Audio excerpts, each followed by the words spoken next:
தேவனை நாம் மயப்படுவதாக. இந்த 21 நாள் ஜெபத்தில் கடைசி நாள் 21வது நாளில் நாம் இருக்கிறோம். இந்த கடைசி நாளில் ஒவ்வொரு நாளும் ஆவியானவர் தாமே இந்த ஸ்பிரிச்சுவல் லைஃப், ஆவிக்குரிய வாழ்க்கைங்கிற தலைப்பில் ஆண்டவர் நம்மோடு பேசிகிட்டு இருந்தார். இன்றைக்கு கடைசி நாள், இந்த 21 நாள் ஜெபத்தினுடைய கடைசி நாள், கடைசி ஆவியானவர் நம்மோடு பேசுகிற காரியம். எரேமியா தீர்க்கதரிசியின் புஸ்தகம் 18வது அதிகாரம் 1 வசனங்களை வாசிக்கிறேன். Jeremiah chapter 18 verse 1 onwards. கர்த்தரால் எரேமியாவுக்கு உண்டான வசனம்: நீ எழுந்து குயவன் வீட்டிற்கு போ, அங்கே என் வார்த்தைகளை உனக்கு தெரிவிப்பேன் என்றார். அப்படியே நான் குயவன் வீட்டிற்கு போனேன்.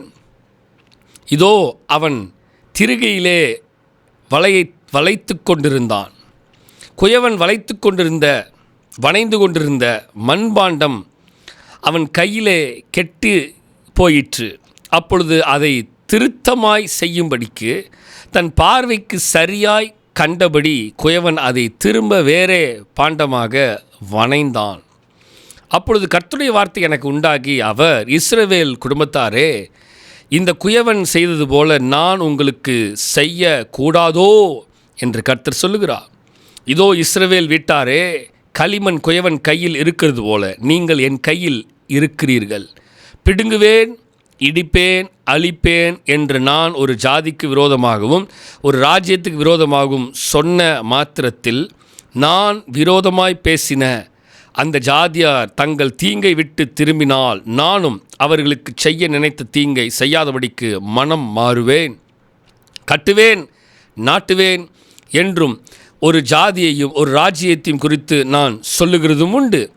அவர்கள் என் சத்தத்தை கேளாமல் என் பார்வைக்கு பொல்லாப்பானதை செய்வார்களானால், நானும் அவர்களுக்கு அருள் செய்வேன் என்று சொன்ன நன்மையை செய்யாதபடிக்கு மனம் மாறுவேன் என்று கர்த்தர் சொல்கிறார். நமக்கு இது ரொம்ப ஃபெமிலியரான தெரிந்த ஒரு சம்பவம். என்ன சம்பவம்னா, எரேமியா தீர்க்கதரிசி ஆண்டவர் சொல்கிறார், குயவன் வீட்டுக்கு நீ போ, அங்கே குயவன் எப்படி வணைகிறானோ அதே போல் நான் இஸ்ரவேல் ஜனங்களை அதுக்கு தகுந்த மாதிரி வணைஞ்சிக்குவேன் அப்படின்னு கர்த்தர் சொல்கிறார். இந்த 21வது நாளில், இந்த 21 நாள் ஜெபத்தில், இந்த கடைசி நாளில் நம்முடைய ஸ்பிரிச்சுவல் லைஃப்பில் ஆவியானவர் சொல்கிற ஒரு மிக முக்கியமான ஒரு வார்த்தை என்னவென்றால், நீங்களும் உங்கள் ஆவிக்குரிய வாழ்க்கையும் என் கையில் இருக்கிறது. நான் அதை எப்படி வேணாலும் ஐ வில் மோல்ட் தட், எப்படி வேணாலும் நான் மாற்றுவேன், எப்படி வேணாலும் விலையேறப்பெற்ற வெசல்ஸாக மாற்றுவேன், எப்படி வேணாலும் உங்கள் ஆவிக்குரிய வாழ்க்கையை என்னால் மாற்ற முடியும் என்று கர்த்தர் அதை தான் சிம்பாலிக்காக நமக்கு சொல்லுகிறார். அவர் நினைத்தது எதை வேணாலும் செய்ய முடியும். என் ஆவிக்குரிய வாழ்க்கையை எப்படி வேணாலும் அவர் மாற்ற முடியும். நான் அவருடைய சமூகத்தில், அவர் கரத்தில் நான் இருக்கும் பொழுது, அந்த குயவன் கையில் இருக்கிற களிமணைப் போல நான் தேவ கரத்தில், நான் சரியான நேரத்தில் சரியாக இருக்கும் பொழுது, அவர் வணைவதற்கு என்னை ஒப்பு கொடுக்கும் பொழுது, நின்ன சரண்டர் பண்ணும்போது, எப்படி வேணாலும் வளைஞ்சு கொள்ளுங்க, எப்படி வளைஞ்சாலும் சரி, நான் அதற்கு என்னை தயார்படுத்தி என்னை அர்ப்பணிக்கிறேன், உங்களுக்கு விருப்பமானதை செய்யுங்கப்பா அப்படின்னு நான் என்னை ஒப்பு கொடுக்கும் பொழுது, அவர் எப்படி வேணாலும் என்னை வணைய முடியும். நான் சில நேரங்களில் என்னை ஒப்பு கொடுக்காமல், அர்ப்பணிக்காமல், வணைவதற்கு விட்டு கொடுக்காமல் இருக்கிறபடினால தான் அந்த ஆவிக்குரிய வாழ்க்கையில் என்னை ஆண்டவரால் சரியாக வணைய முடியல. என்னால் ஆவிக்குரிய ஜீவிதத்தில் சரியாக இருக்க முடியல, போக முடியல. புரிகிறதா உங்களுக்கு என்னென்னு? ஏசாயா 64 அதிகாரம் 8 வசனத்தில் வாசிக்கும் பொழுது, ஐசாயா சாப்டர் 64 verse 8 வாசிக்கும் பொழுது, இப்பொழுதும் கர்த்தாவே, நீர் எங்களுடைய பிதா, நாங்கள் களிமண், நீர் எங்களை உருவாக்குகிறவர், நாங்கள் அனைவரும் உமது கரத்தின் கிரியைகள். ஹல்லேலூயா. நன்றாக கவனித்திருந்த வார்த்தையை, நாங்கள் களிமண், நீர் எங்களை உருவாக்கினவர். நாங்கள் களிமண்ணியா? நீங்கள் தான் எங்களை உருவாக்கினவர். நாங்கள் அனைவரும் உமது கரத்தின் கிரியைகளாக இருக்கிறோம்ல. அப்போ நாம் ஆண்டவருடைய கரத்தின் கிரியைகளாக, நாங்கள் களிமண்ணாக இருக்கிறதுனால அவர் குயவனாக இருக்கிறது போல அவர் எப்படி வேணாலும் என்னுடைய ஆவிக்குரிய வாழ்க்கையை வணைவதற்கு விருப்பத்தின்படி நடத்துகிறார். சில நேரங்களை என்னுடைய விட்டு கொடுக்காத தன்மைதான் அவர் வணைவதற்கு ஃப்ளெக்சிபிளாக இல்லாமல் ஸ்டிஃபாக இருக்கிறனால தான் அவர் வணைய முடியல. அதனால் ஆண்டவர் சொல்கிறார், ஸ்டிஃப்டு நெக்டு பீப்புள், வணங்கா கழுத்துள்ள ஜனங்களாக இருக்கபடினால தான் தங்களை தாழ்த்த மாட்டேங்கிறாங்க, வணைவதற்கு ஒப்பு கொடுக்க மாட்டேங்கிறாங்க. ஆண்டவர் வணைந்து கொள்வதற்கு, உருவாக்குவதற்கு அவர் தயாராக ரெடியாக இருக்கிறார். அநேக நேரங்களில் நாம் தயாராக இல்லை. அதுதான் பிரச்சனை. இந்த 21வது நாளில், இந்த கடைசி நாளில், இந்த கடைசி ஜெபத்தில், 21 நாள் ஜெபத்தில் ஆவியானவர் நமக்கு சொல்லிக் கொடுக்க அருமையான பாடம். நான் உங்களை வணைவதற்கு உங்களை நீங்கள் ஒப்புக் கொடுக்கணும். நான் உங்களை உருவாக்குவதற்கு நீங்கள் உங்கள் வாழ்க்கையை ஒப்புக் கொடுக்கணும். உங்கள் ஆவிக்குரிய வாழ்க்கையை நீங்கள் ஒப்புக் கொடுத்தீங்கன்னா நான் எப்படி வேணாலும் உங்களை வணைந்து கொள்வேன். ரோமர் 9ஆம் அதிகாரம் 20-21 வசனத்தை வாசிக்கும் பொழுது, ரோமர் 9ஆம் அதிகாரம் 20-21 வசனத்தை வாசிக்கும் பொழுது, அப்படியானால் மனுஷனே தேவனோடு எதிர்த்து தர்க்கிக்கிற நீ யார்? உருவாக்கப்பட்ட வஸ்து உருவாக்கினவரை பார்த்து நோக்கி, நீ என்னை ஏன் இப்படி உருவாக்கினா என்று சொல்லலாமா? மிதியிட்ட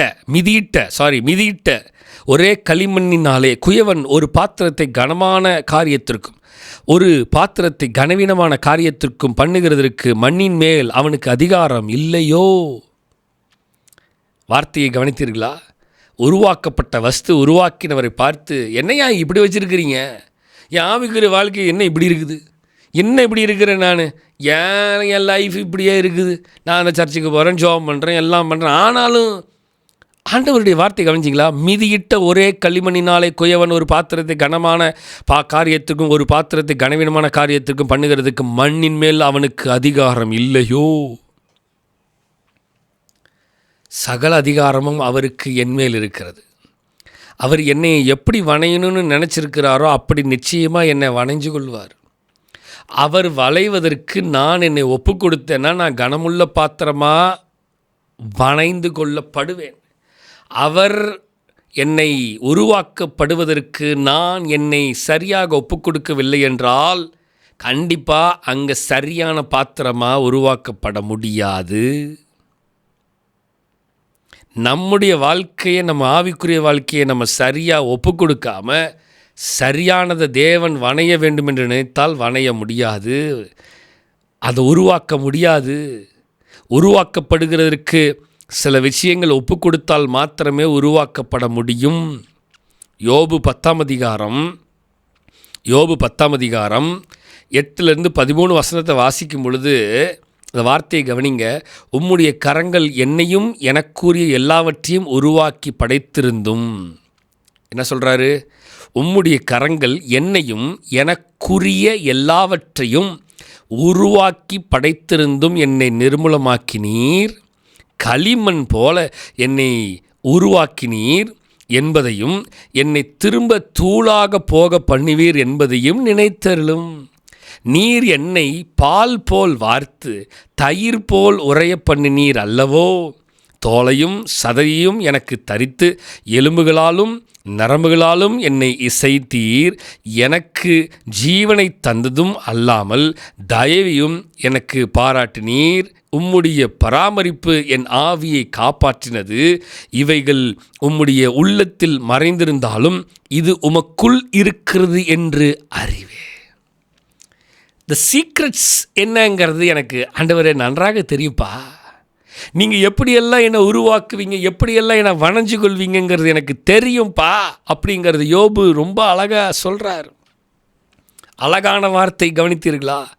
அழகான வார்த்தையை கவனித்தீர்களா? அதுதாங்க கர்த்தருடைய கரத்தில் நம்ம இருக்கும் பொழுது எப்படி அவர் சித்தம் வைத்திருக்கிறாரோ அப்படி நம்மளுடைய ஆவிக்குரிய வாழ்க்கையை அழகாக வணைஞ்சிக்குவார். நம்ம ஜெபிக்கணும், நல்லா நம்ம தேவ சமூகத்துக்கு குயவனுக்கு என்னை ஒப்பு கொடுக்கணும், மேய்ப்பனுக்கு என்னை ஒப்பு கொடுக்கணும், மேய்ப்பனுக்கு என்னை சரண்டர் பண்ணணும். விட முடியாதுன்னு நான் உட்கார்ந்துருந்தேன்னா வணைய முடியாது. சில வேலைகளை கொடுக்கும் பொழுது அந்த வேலையை செய்ய எனக்கு மனதில்லாமல் இருக்கும் பொழுது அடுத்த தடவை எனக்கு குயவன் என்னை அந்த பாத்திரமாக அங்கே வைக்க முடியாது. இந்த கனமுள்ள பாத்திரமாக அங்கே வைக்க முடியாது. நான் கனமுள்ள பாத்திரமாக இருக்கணுமா இல்லை கனவீனமான பாத்திரமாக இருக்கணுமா? இந்த 21 நாளில் இந்த 21 த லாஸ்ட் டேல ஆவியானவர் நம்மகிட்ட பேசிகிட்டு இருக்கிறார். ஏசாயா 29 அதிகாரம் 16 வசனத்தை வாசிக்கும் பொழுது, ஐசாயா சாப்டர் 29 verse 16, நீங்கள் எவ்வளவு மாறுபாடுள்ளவர்கள், குயவன் களிமண்ணுக்கு சமமான என் சமானமாக எண்ணப்படலாமோ. நல்லா கவனிச்சிக்கலாம். குயவன் களிமண்ணுக்கு சமானமாக எண்ணப்படலாமோ. உண்டாக்கப்பட்டது தன்னை உண்டாக்கினவரை குறித்து அவர் என்னை உண்டாக்கினதில்லை என்றும், உருவாக்கப்பட்டது தன்னை உருவாக்கினவரை குறித்து அவருக்கு புத்தி இல்லை என்று சொல்ல தகுமோ. என்னை இப்படி உருவாக்கி வச்சிருக்கிறாரு அப்படின்னு கேட்குறக்கு எனக்கு ரைட்ஸ் இருக்குதா? என் நிலைமை இப்படி இருக்குது ஆண்டவர் தெரியாதா அப்படின்னு நிறைய பேர் என்கிட்ட வந்து சண்டை போட்டவங்க உண்டு. நான் சர்ச்சுக்கு வரேன், ஜெபம் பண்ணுறேன், நீங்களும் தான் ஜெபம் பண்ணுறீங்க, எல்லாம் பண்ணுறீங்க, ஆனாலும் என் நிலைமை மாற மாட்டேங்குது, நான் அதே மாதிரி தானே இருக்கிறேன். என்னன்னா சர்ச்சுக்கு வந்து என்னத்தை பார்த்தேன், நான் ஜெபம் பண்ணி என்னத்தை பார்த்தேன், அதனால் இப்போ ஜெபம் பண்ணுறது இல்லைங்க, ஜெபத்தை நிறுத்திட்டேன் அப்படி சொன்னவர்கள் உண்டு. அந்த வார்த்தையை கவனிச்சிங்களா? அவருக்கு புத்தி இல்லை என்று சொல்ல தகுமோ. அவர் என்ன என்னை எப்படி வச்சிருக்கிறாரு அப்படின்னு என்னால் கேட்க முடியுமா? No rights to ask this question. இப்படிலாம் என்னால் கேட்க முடியாது. ஏன்னா நான் குயவன் கையில் இருக்கிற களிமண். அந்த களிமண் குயவனுக்கு தகுந்த மாதிரி தன்னுடைய வாழ்க்கையை ஒப்பு கொடுத்தாதான் அந்த வாழ்க்கை சரியாகவே வரும். நீங்கள் ஒப்பு கொடுக்கப்படாமல், நீங்கள் அர்ப்பணிக்காமல், நம்ம எதையுமே செய்யாமல் சிறந்த முறையில் நான் வாழணும், சிறந்த முறையில் நான் இருக்கணும், நான் இப்படி இருக்கணும், அப்படி எல்லாம் இருக்கலாம். கனவுல மட்டும்தான், கனவு மட்டும்தான் காண முடியுமே தவிர இந்த ரியாலிட்டி லைஃபுக்குள்ளே வர முடியாது.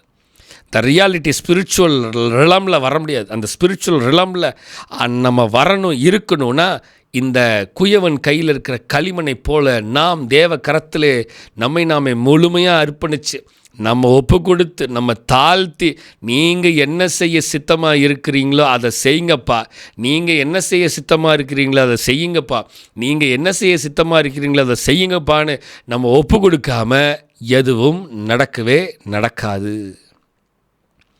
2 கொரிந்தியர் 4 அதிகாரம் 7 வசனத்தை வாசிக்கும் பொழுது, 2 கொரிந்தியர் 4 அதிகாரம் 7 வசனத்தை வாசிக்கும் பொழுது, இந்த மகத்துவமுள்ள வல்லமை எங்களால் உண்டாயிராமல் தேவனால் உண்டாயிருக்கிறது என்று விளங்கும்படி இந்த பொக்கிஷத்தை மண்பாண்டங்களிலே பெற்றிருக்கிறோம்.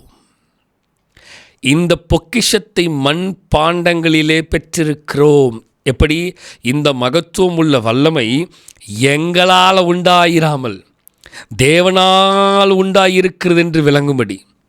நான் இல்லை, நான் இல்லை, நான் இல்லை, நான் இல்லை, நான் பெரிய ஆள், நான் எவ்வளோ பெரிய பாத்திரம் தெரியுமா, விலையேற பெற்ற பாத்திரம் தெரியுமா? இல்லை இல்லை இல்லை இல்லை, அவரால் நான் விலையேற பெற்ற பாத்திரமாய் மாற்றப்பட்டிருக்கிறேன். அவர் குயவனாக இருந்து நான் களிமண்ணாக இருந்து அவர் என்னை விலையேற பெற்ற பொக்கிஷமாக அவர் என்னை உருவாக்கி வைத்திருக்கிறபடினால இந்த மண் பாண்டத்தை அவர் பொக்கிஷம் நிறைந்த மண் பாண்டமாய் உருவாக்கி வைத்திருக்கிறபடினால தான் இதுக்கு விலை மதிப்பை தவிர அவர் உருவாக்கவில்லை என்றால், அவர் இப்படி வைக்கவில்லை என்றால் இந்த பொக்கிஷம் இப்படியாக இருக்க முடியாது. இதற்கு விலை இல்லை. விலை இல்லாத ஒரு சாதாரண சட்டி, ஒரு களிமண்ணான ஒரு மண்பாண்டமான சட்டியாக தான் இருக்குமே தவிர விலையேற பெற்றதாக இருக்காது, கனமுள்ளதாக இருக்காது, கனவீனமுள்ளதாக இருக்கும். இந்த 21வது நாளில் ஆவியானவர் நமக்கு சொல்லிக் கொடுக்குற மிக முக்கியமான ஒரு வசனம், மிக முக்கியமான ஒரு காரியம் என்னவென்றால், என் ஆவிக்குரிய வாழ்க்கையில் நான் களிமண், அந்த இந்த களிமண் அவர் கையில் இருக்கிற, குயவன் கையில் இருக்கிறது போல நான் அவர் கரத்தில் இருக்கும் பொழுது என் ஆவிக்குரிய வாழ்க்கையை எப்படி வளைக்க முடியுமோ, எப்படி வணைந்து கொள்ள முடியுமோ அப்படி அவர் அதை வணைந்து விலையேற பெற்ற கனமுள்ள பாத்திரமாய் அவர் உருவாக்குறதுக்கு அவர் ஆயத்தமாக இருக்கிறார். நான் அதற்கு என் ஆவிக்குரிய வாழ்க்கையை நான் ஆண்டவர் கையில் ஒப்பு கொடுத்து, நீர் கனமுள்ள பாத்திரமாக என்னை வணைஞ்சு கொள்ளுங்கப்பா, நீர் கனமுள்ள பாத்திரமாக என்னை உருவாக்குங்கப்பா, நீர் கனமுள்ள பாத்திரமாக பொக்கிஷம் நிறைந்த பாத்திரமாக என்னை உருவாக்குங்கப்பா, 4 பேர்த்துக்கு பயன்படுகிற பாத்திரமாக என்னை உருவாக்குங்கப்பா, 4 பேர் என்னை பயன்படுத்துகிற பாத்திரமாக என்னை உருவாக்குங்கப்பா, 4 பேர்த்துக்கு நான் பிரயோஜனமுள்ள பாத்திரமாக என்னை உருவாக்குங்கப்பான்னு அவர்கிட்ட நம்ம கேட்கணும், நம்ம ஒப்பு கொடுக்கணும். ஒப்பு கொடுக்காம அவர் என்னை உருவாக்க முடியாது, ஒப்பு கொடுக்காம அவர் என்னை வணைய முடியாது. இதுதான் ஸ்பிரிச்சுவல் லைஃபோடைய ஸ்பெஷல் திங். த லாஸ்ட் டேல ஆவியானவர் நமக்கு சொல்லுகிற காரியம் தான், குயவன் வீட்டிற்கு போ, நான் உனக்கு அங்கே காட்டுறேன். இன்றைக்கி ஆண்டவர் சொல்கிறார், நீங்களும் நானும் குயவன் கையில் இருக்கிற களிமண்ணை போல இருக்க வேண்டும். அவர் தமக்கு சித்தமானபடி அதை உருவாக்க வேண்டும் என்று விரும்புகிறார். நம்முடைய ஆவிக்குரிய வாழ்க்கையை அவர் எப்படி உருவாக்க வேண்டுமோ அப்படி உருவாக்க வேண்டும் என்று விரும்புகிறார். நம்முடைய ஸ்பிரிச்சுவல் லைஃப்பில் என்ன செய்யணும்னு அவர் தீர்மானம் பண்ணி வச்சிருக்கிறாரோ அந்த தீர்மானத்தை நிறைவேற்றணும்னு அவர் விரும்புகிறாரு. என் சித்தம் அல்ல உம் சித்தம் நாதா, தருகிறேன் உம் கையிலே. சொல்லுங்க பார்க்கலாம், என் சித்தம் அல்ல உம் சித்தம் நாதா, தருகிறேன். அப்படிதான் அவர் கரத்தில் நாமே அர்ப்பணிக்கும் பொழுது, ஒப்பு கொடுக்கும் பொழுது, அந்த குயவன் நம்மை சரியான வெசலாக, ஆவிக்குரிய விலையேறப்பெற்ற பொக்கிஷமான வெசலாக நம்மளை மாற்ற வேண்டும் என்று விரும்புகிறார். இந்த 21 நாளும் ஜபத்திலையும் ஆண்டவர் ஒவ்வொரு நாளும் நம்முடைய வாழ்க்கையில், நம்முடைய ஆவிக்குரிய வாழ்க்கையை நாம் எந்தெந்த ஏரியாலாம் எப்படியெல்லாம் நம்ம சரி பண்ண வேணும், எதெல்லாம் நம்ம நினச்சி பார்க்கணுன்னு ஆண்டவர் ஆவியானவர் இந்த 21 நாள் நம்மோடு பேசினார். இந்த 21 நாள் ஜபத்தை இன்றையோடு நிறைவு பெறுகிறோம். ஆவியானவர் நமக்கு நிறைய விஷயங்களில் நம்மோடு பேசியிருக்கிறார், நிறைய விஷயங்கள் வாயிலாக நம்மோடு பேசினார். அவருடைய வார்த்தையின் மூலமாக நிறையா தீர்க்க தரிசன வார்த்தைகள் நமக்கு நேராக வந்தது. வார்த்தைகளை பிடித்து கொண்டு இந்த 21 நாள் ஜபத்தில் இந்த வார்த்தைகளை பிடித்து கொண்டு, இனிமேலும் வருகிற நாட்களில் இந்த வார்த்தைகளை பிடித்து கொண்டு நம்முடைய வாழ்க்கையில் இன்னும் மகத்துவமான காரியங்களை செய்வதற்கு பராக்கிரமசாலியே, அந்த வார்த்தை, அந்த பராக்கிரமசாலியேங்கிற வார்த்தை, தேவனுக்கென்று வைராக்கியமாக நிற்க வேண்டும், ஓட வேண்டும். நம்முடைய ஆவிக்குரிய ஜீவிதத்தில் எந்த நிலையாக இருந்தாலும் சரி கர்த்தரோடு ஓட வேண்டும். களிமண்ணை போல் அவர் கரத்தில் இருக்கணும். நீங்கள் எப்படி உருவாக்க சுத்தம் இருக்கிறீங்க, உருவாக்குங்கப்பான்னு சொல்லி நம்முடைய வாழ்க்கையை அர்ப்பணித்து அதற்கு நேராக அவருடைய பாதைகளை நாம் ஓடுவோம். கர்த்தர் இப்போ இல்லை, இம்மட்டும் நடத்தின தேவன் இனிமேலும் வருகிற நாட்களிலும் ஆவிக்குரிய ஜீவிதத்தில் வைராக்கியமாக நில்லுங்க. என்ன நிலை வந்தாலும் சரி கர்த்தரோடு இருங்க. உங்கள் ஆவிக்குரிய வாழ்க்கையை விட்டு விடாதீங்க. உங்கள் ஆவிக்குரிய நிலையை இன்னும் இன்க்ரீஸ் பண்ணிகிட்டே இருங்க. எந்த பிரச்சனைகள், போராட்டங்கள் எது வந்தாலும் சரி, இடுக்கமான காலங்கள் வரும், அதில் தான் உங்களை கட்டுவேன் அப்படின்னு ஆண்டவர் பேசினார். இடுக்கமான சூழ்நிலை, ஒடுக்கப்படுகிற சூழ்நிலை, நெருக்கப்படுகிற சூழ்நிலை, என்ன நிலை வந்தாலும் சரி இந்த ஆவிக்குரிய வாழ்க்கையை ஒருபோதும் மாற்றி விடாதீங்க. இந்த ஸ்பிரிச்சுவல் லைஃப்பை ஒருபோதும் விட்டு விடாதீங்க. தேவனுடைய பலத்த கரங்களுக்குள் அடங்கியிருங்க. வசனம் சொல்லுது, ஏற்ற காலத்தில் நீங்கள் உங்களை அவர் உயர்த்தும்படிக்கு அவருடைய பலத்த கரங்களுக்குள் அடங்கியிருங்கள். வசனம் சொல்கிறது போல குயவன் கையிலே இருங்கள். களிமண்ணை போல அவர் உங்களை வணைந்து கொள்வதற்கு உங்களை ஒப்பு கொடுங்க. உங்கள் ஆவிக்குரிய ஜீவியத்தை இன்னைக்கு மாத்திரமில்லை, ஒவ்வொரு நாளும் ஒப்பு கொடுங்க. இது 21 நாள் ஜபத்தில் ஒப்பு கொடுத்துருப்பீங்கன்னு நான் நினைக்கிறேன், நம்புகிறேன், விசுவாசிக்கிறேன். இப்போ மாத்திரமல்ல, இனிமேலும் ஒவ்வொரு நாளும் உங்கள் வாழ்க்கையை அர்ப்பணிங்க. தேவ சமூகத்தில் ஒப்பு கொடுங்க. தேவன் கரத்தில் உங்கள் வாழ்க்கையை அர்ப்பணிங்க. கர்த்தர் செயலாற்றுன்னு சொல்லுங்கள். தேவன் பிரியப்படணும். இனி நான் அல்ல, கிறிஸ்துவை என்னிலிருந்து வாழ்கிறார் சொல்லணும். நான் இல்லை, அவர் கிரியை செய்யணும். அவர் என் வாழ்க்கை. உங்கள் ஆவிக்குரிய வாழ்க்கையை முழுமையாக ஆண்டவர்கிட்ட கொடுங்க. அவர் உங்களை வணைந்து கொண்டு, அவர் உங்களை விலையேற பெற்ற கனத்துக்குரிய பொக்கிஷமான பாத்திரமாய் அவர் மாற்ற விரும்புகிறார். ஹல்லேலூயா. ஜெபிக்கலாமா? பரலோக தேவனே, இயேசு கிறிஸ்துவின் நாமத்தினால இந்த 21வது நாளில், இந்த கடைசி நாளில் நாங்கள் வந்திருக்கிற ஆண்டவரே, இந்த 21 நாளும் ஆவியானவர் தாமே எங்களோடு இடைப்பட்டீங்க, அதற்காக நன்றி. பரிசுத்த ஆவியானவர் எங்களோடு பேசுகிற வார்த்தைகளுக்காக நன்றி. ஒவ்வொரு நாளும் உடைய வார்த்தையை அனுப்பி ஒவ்வொரு நாளும் எங்களோடு நீங்கள் பேசுனீங்க. அந்த வார்த்தை எங்களை பூட்டப் பண்ணிச்சு. எங்கள் ஆவிக்குரிய வாழ்க்கைக்கு அது பிரயோஜனமாக இருந்துச்சு. நாங்கள் சோர்ந்து போய் துவண்டு போன நேரத்தில் எல்லாம் உடைய வார்த்தை எங்களுக்கு நேராக வந்துச்சு. அநேக சாட்சிகளை கேட்டோம், அநேக காரியங்களை ஃபீட்பேக் சொல்லியிருந்தாங்க. இந்த வார்த்தை எங்களுக்கே பேசப்பட்டதுன்னு சொன்னாங்க. நிறையா ஜனங்கள், நிறைய தேவ பிள்ளைகள் இந்த வார்த்தையை கேட்ட இந்த 21 நாளும் இந்த வார்த்தையை கேட்ட பிள்ளைகள் சொன்ன வார்த்தைகள், கர்த்தருடைய வார்த்தை எங்களுக்காகவே கொடுக்கப்பட்டது.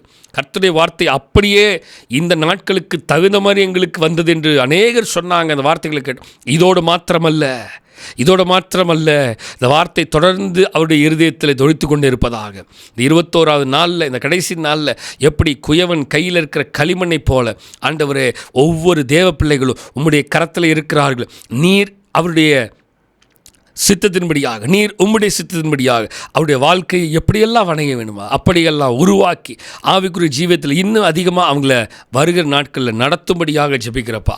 உடைய கரத்தில் அர்ப்பணிக்கிற தாழ்த்துகிற நீர் ஆளுகை செய்து வழிநடத்துகிறார். இயேசுவின் மூலம் ஜெபம் கேளும் எங்கள் ஜீவனுள்ள நல்ல பிதாவே.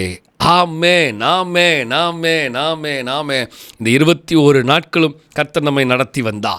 இந்த 21 நாளும் டே 1லேருந்து டே 21 வரைக்கும் நீங்கள் இந்த வார்த்தையை கேட்டிருக்கிறீர்கள். தேவ சமூகத்தில் உங்கள் நேரத்தெல்லாம் ஒதுக்கி தேவ சமூகத்தில் உட்கார்ந்து இந்த வார்த்தையை கேட்டிருக்கிறீங்க. ஆராதனையில் ஈடுபட்டிருக்கிறீங்க. தேவ வார்த்தையை கேட்டிருக்கிறீங்க. ப்ராஃபட்டிக் வேர்டு உங்களுக்கு நேராக வந்திருக்கிறது. இதை விட்டு விடாதீர்கள். தொடர்ந்து ஜெபம் பண்ணுங்க. தொடர்ந்து உங்கள் ஆவிக்குரிய வாழ்க்கையை கட்டிக்கிட்டே இருங்க. என்ன நிலை வந்தாலும் சரி, என்ன பிரச்சனை, என்ன பாடுகள், சோர்வுகள், துவண்டு போகிற நிலை வந்தாலும் சரி, நீங்கள் உங்கள் ஓட்டத்தை பவுல் சொல்கிறது போல, எனக்கு நியமித்திருக்கிற ஓட்டத்தில் நான் ஓடிக்கொண்டே இருப்பேன் சொல்கிறது போல நீங்கள் ஓடிக்கொண்டே இருங்கள். நீங்கள் ஓடிக்கொண்டே இருங்கள். உங்கள் ஆவிக்குரிய ஜீவியத்தில் ஆண்டவரோடு ஓடிக்கொண்டே இருங்கள். கர்த்தர் இம்மட்டுமல்ல, இனிமேலும் அவர் உங்களை நடத்த வல்லவராயிருக்கிறார். ஆமென். உங்களுடைய ஆவிக்குரிய ஜீவியத்தில் நல்ல ஜெபம் பண்ணுங்க. நேரத்தை ஒதுக்கி எப்பப்பெல்லாம் டைம் கிடைக்குது அப்பெல்லாம் நல்ல ஜெபம் பண்ணுங்க. நல்ல வேத வாசிங்க. அபிஷேகத்தில் நிரம்புங்க. கிருபா வரங்களை பெற்றுக்கொள்ளுங்க. கனிகளை பெற்றுக்கொள்ளுங்க. சகலத்தையும் பெற்றுக்கொள்ளுங்க. தரிசனத்தை பெற்றுக்கொள்ளுங்க. தீர்க்க தரிசனத்தை பெற்றுக்கொள்ளுங்க. எல்லாவற்றையும் பெற்றுக்கொண்டு உங்களுடைய ஆவிக்குரிய ஜீவியத்தில் இன்னும் அதிகமாக வளர்ந்து கொண்டே இருங்க. Don't go down. கீழே போகாதீங்க, மேலே போயிட்டே இருக்கணும். ஆண்டவரோடு நீங்கள் ஓடிட்டே இருக்கணும். தேவன் அதை தான் விரும்புகிறார்.